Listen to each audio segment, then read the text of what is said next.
اللہ رب العزت کا شکر ہے جس کی توفیق سے ہمیں حضور نبی اکرم صلی اللہ تعالی علیہ وآلہ وسلم کی محبت کے تصدق سے محبت اہل بیت نصیب ہوئی، اور اس میں کوئی شک نہیں کہ محبت اہل بیت ہی محبت نبی ہے صلی اللہ علیہ وآلہ وسلم، اور محبت نبی ہی محبت الہی ہے۔ ہم نے پچھلے جمعۃ المبارک سے اپنی کتاب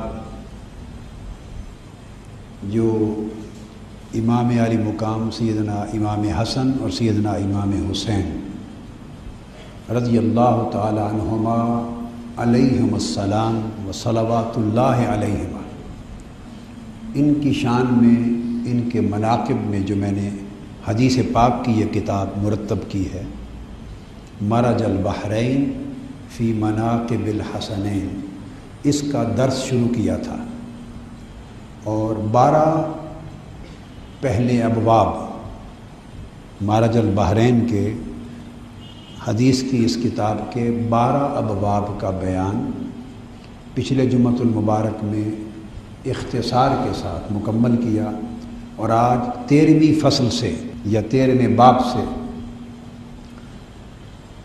درس سے مناقب حسنین کے اگلے مضمون کا آغاز کر رہے ہیں۔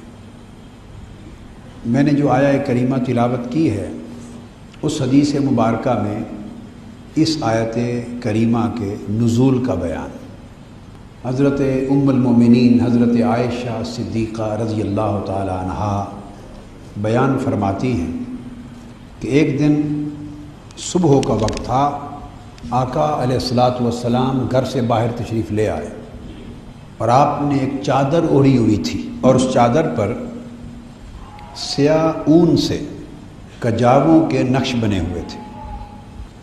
یہ خاص بات ہے، حدیث پاک میں تو فقط اتنا ہی بیان ہے جو ام المؤمنین حضرت عائشہ صدیقہ رضی اللہ تعالی عنہ نے بیان کیا، مگر آگے جو واقعہ پیش آیا اور جو آقا علیہ الصلوۃ والسلام نے اعلان فرمایا، مجھے اس چادر پر سیاہ اون کے ساتھ کجاووں کے نقش نقوش کا بنا ہوا ہونا، ان دو چیزوں کے ساتھ درمیان ایک خاص ربط محسوس ہوتا ہے۔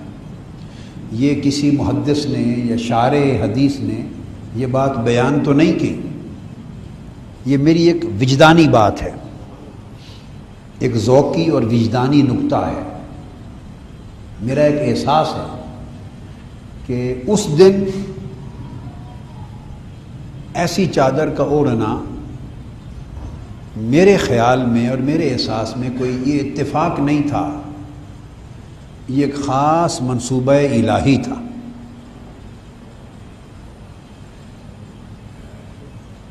ہمارے تحریک علماء پاکستان کے مرکزی سیکریٹری جنرل جو پاکستان عوامی تحریک کا علماء ونگ ہے، اس کے مرکزی سیکریٹری جنرل علامہ سید علی غضنفر قراروی صاحب تشریف لائے ہیں، اور علی رضا رضوی صاحب، اور یہ مضمون شروع ہی ہوا ہے اور وہ پہنچ گئے، ان کے ذوق کی بات ہے۔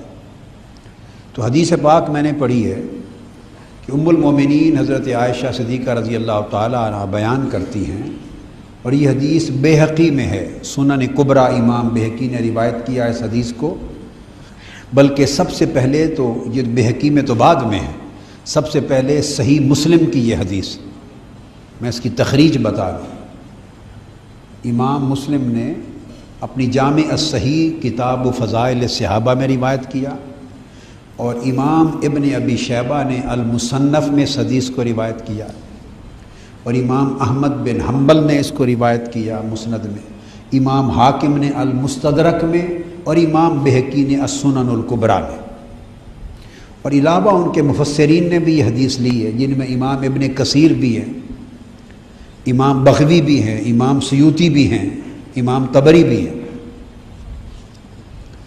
حدیث یہ ہے کہ جس کو حضرت ام المومنین عائشہ صدیقہ رضی اللہ تعالیٰ عنہا نے روایت کی، بیان فرمایا، فرماتی ہیں کہ الصبح، میں وہ تھوڑی سی بات جو ہوئی دہرا رہا ہوں، اور یہ دہرانا علامہ کراروی صاحب کے لیے۔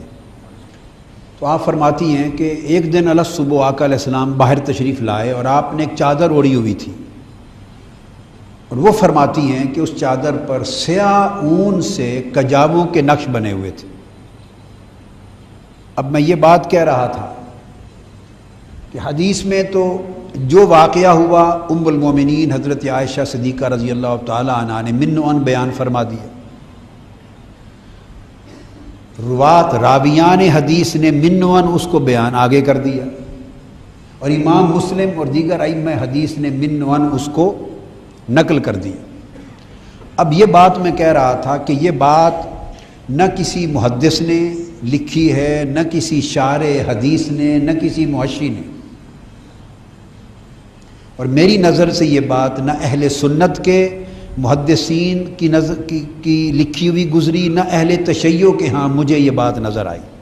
سو میری یہ ایک ذوقی اور وجدانی بات ہے، میرا ایک احساس ہے، کتابی بات نہیں ہے، یہ میری ایک وجدانی اور ذوقی بات ہے، احساس کی ہے۔ اس لیے جس کا جی چاہے قبول کر لے، جی چاہے رد کر دے، کوئی فرق نہیں پڑے گا، میرے ذوق اور وجدان اور احساس کی بات بتا رہا ہوں۔ تو وہ یہ کہ جو واقعہ آگے پیش ہونے والا ہے اور جو اعلان ہونے والا ہے، اس موقع پر یہ سارا کچھ اتفاق، مجھے لگتا ہے کہ اتفاق نہیں ہوا کہ ایسی چادر پہن کے آقا علیہ السلام اس دن نکلے جس پر سیاہ رنگ کے اون کی کہ کجاوے بنے ہوئے ہیں، کجاووں کے نقش چادر پہ بنے ہوئے، گویا پرنٹ ہے، نقش والی چادر ہے، اور نقش کیا ہے؟ کجاوے بنے ہوئے ہیں سیاہ اون کے ساتھ۔ اس بات کو ذہن میں رکھ لیں۔ مجھے اگلے واقعے میں اور اس سیاہ اون کے ساتھ کجاووں کے نقوش والی چادر میں ایک ربط محسوس ہوتا ہے۔ کوئی بات وہ ہے جو آقا علیہ السلام نے زبان سے فرما دی، اور اس چادر کو اوڑھ کر فرمانے سے کچھ باتیں وہ ہیں جن کی طرف میرے آقا نے اشارہ فرما دیا کہ دیکھنے والے میرے کجاووں کے نقش دیکھ لیں۔ وہ کیا بیان ہوا، واقعہ کیا؟ تو فرماتی ہیں کہ جب یہ چادر اوڑھ کے آقا علیہ السلام تشریف فرما ہوئے تو ادھر سے سیدنا امام حسن مجتبیٰ تشریف لے آئے۔ آقا علیہ السلام نے اپنی چادر اٹھا کر اپنے شہزادے حسن کو چادر کے اندر داخل کر لیا۔ فجاء الحسن بن علی فادخلہ ثم جاء الحسین فدخل معه، پھر امام علی مقام سیدنا امام حسین شہزادے ہیں، وہ تشریف لے آئے، وہ بھی چادر میں اندر چلے گئے۔ ثم جاءت فاطمہ، پھر بطول زہرا سید فاطمہ رضی اللہ تعالی عنہا سلام اللہ علیہا صلوات اللہ علیہ، میں تین چیزیں کہا کرتا ہوں، لوگ اس پہ جھگڑا کرتے ہیں جہالت کی وجہ سے، یہ بھی بات سمجھ لیں، علمی نقطہ بیان کر دوں۔ بعض لوگ کہتے ہیں کہ ائمہ اطہار کے لیے اور اہل بیت پاک کے لیے علیہ السلام کہنا ناجائز ہے، جو شخص یہ کہتا ہے وہ پرلے درجے کا جاہل ہے۔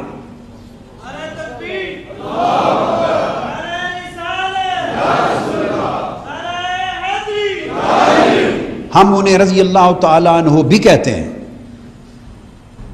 کیوں کہتے ہیں؟ کہ وہ صرف اہل بیت ہی نہیں، وہ صحابہ بھی ہیں۔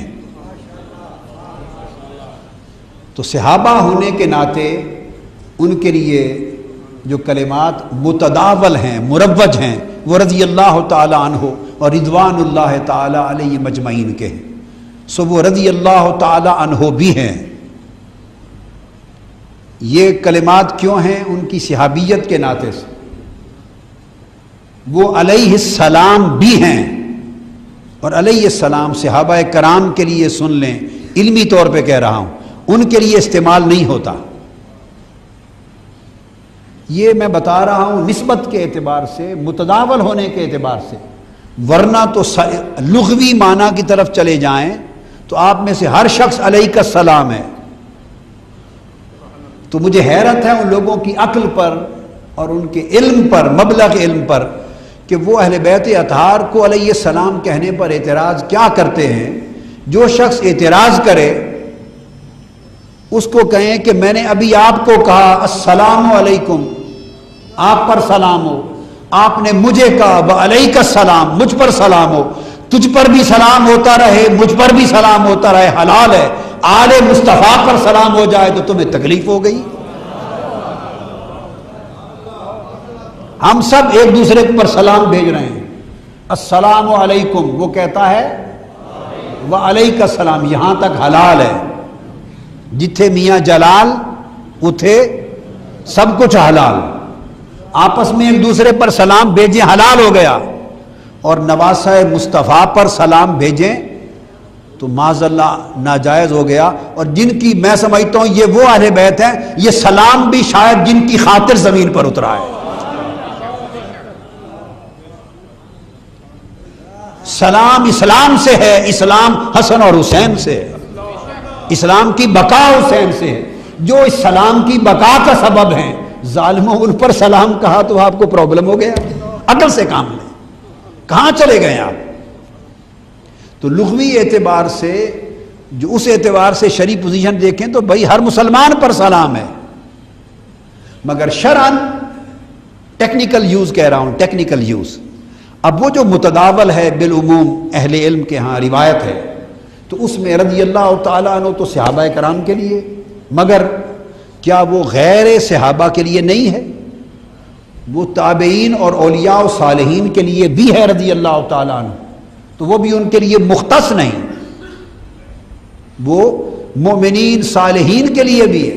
قرآن مجید نے کہا رضی اللہ عنہ، رضی اللہ عنہم ورضوا عنہ، سب مومنین صالحین صحابہ بھی اور الذین اتبعوہم بإحسان، وہ تمام صحابہ اور جنہوں نے نیکی میں ان کی پیروی کی، جو خود صحابہ نہیں مگر ان کے پیروکار ہیں۔ من الذین اتبعوہم، تو صحابہ بھی اور ان کے قیامت تک کے اتباع پیروکار بھی، جو نیکی میں احسان میں جنہوں نے ان کے راستے پر پیروی کی، سب کے لیے اللہ پاک نے فرمایا رضی اللہ عنہم ورضوا عنہ، اللہ ان سے راضی ہے، وہ اللہ سے راضی ہے۔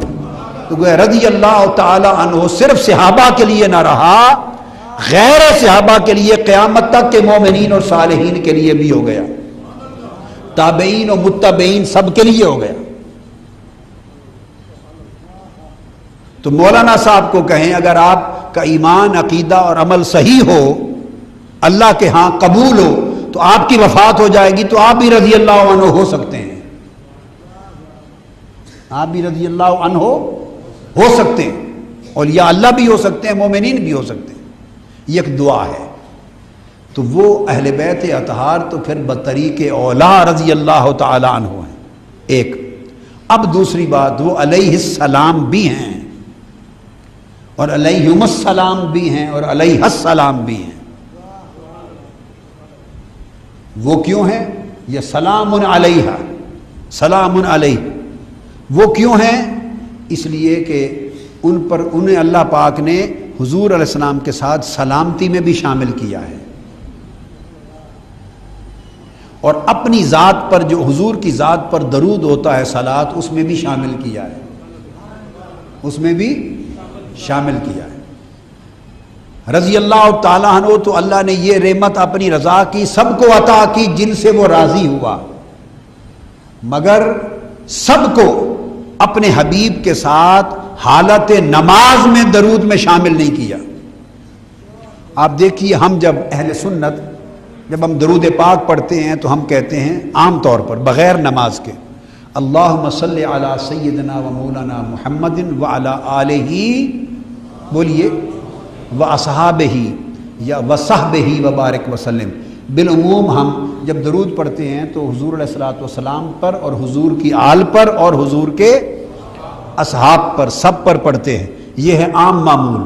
لیکن جب درود پڑھنے کا حکم ہوا حالت نماز میں، تو حالت نماز میں اللہ نے اپنے حبیب مصطفیٰ کے ساتھ درود صرف آل مصطفیٰ کو خاص کر دیا ہے. وہاں ہم پڑھتے ہیں اللہم صلی علی محمد وعلی آل محمد کما صلیت علی ابراہیم وعلی آل ابراہیم.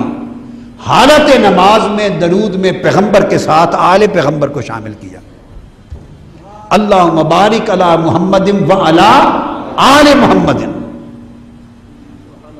عام طور پہ کہنے میں آقا علیہ السلام وہاں بھی نصیحت فرما سکتے تھے کہ اس کو بھی یہاں پڑھا کرو، مگر تو اہل بیت وہ ہیں جنہیں اللہ نے اپنی عبادت کے اندر بھی حضور کے ساتھ صلات میں شامل کیا ہے. تو جس اللہ نے اپنی نماز اور اپنی عبادت میں آل رسول کو رسول کے ساتھ صلات اور سلام میں شامل کیا ہے، لہذا ان کا جب نام لیا جائے تو علیہ السلام کہا جائے، علیہ السلام کہا جائے. اور تیسرا لفظ میں نے کہا صلوات اللہ علیہ، اس سے آگے کہ ان پر صلوات ہوں اللہ کی. کیوں کہ صلی علی میں شامل کیا ہے. کس میں؟ صلی علی میں شامل کیا. اور سلام پر اگر کوئی پوچھے کہ دلیل اور سند کیا ہے، تو نماز کا پہلا سلام ہی دلیل اور سند ہے. السلام علیک ایھا النبی ورحمۃ اللہ وبرکاتہ. تو آقا نے فرمایا السلام علینا وعلی عباد اللہ الصالحین. تو آقا علیہ السلام نے اپنے ساتھ عباد صالحین کو سلام میں شامل فرمایا. لہذا سلام میں دوسروں کو شامل کرنا شرعاً خود سنت مصطفیٰ ہے.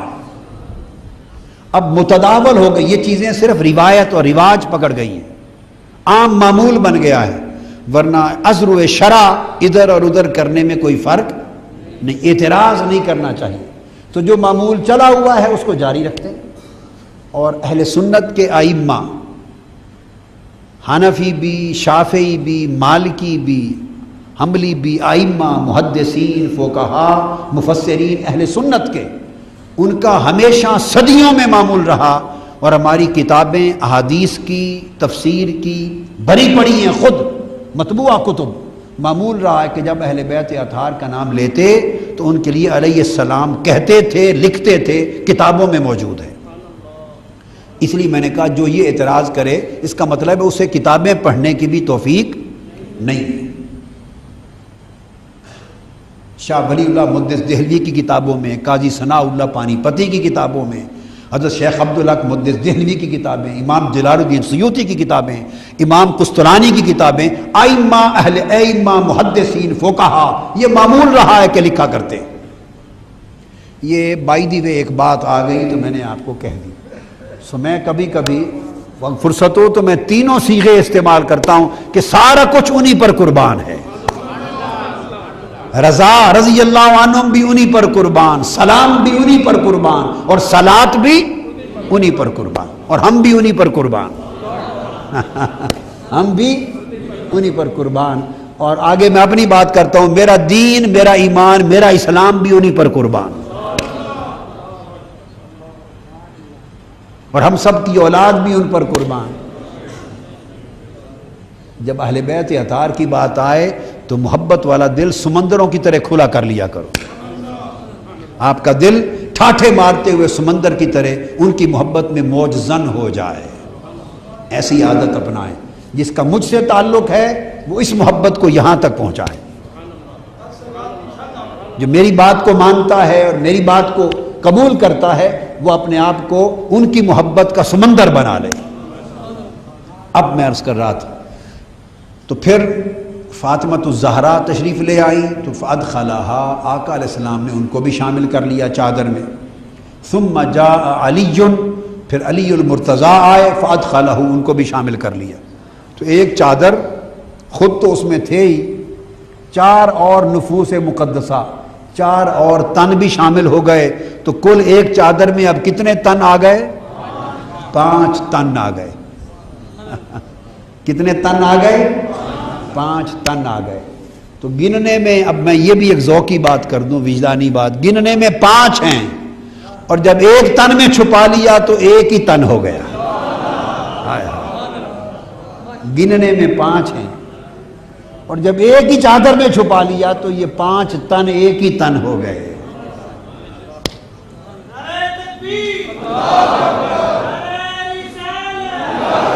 پھر آقا علیہ السلام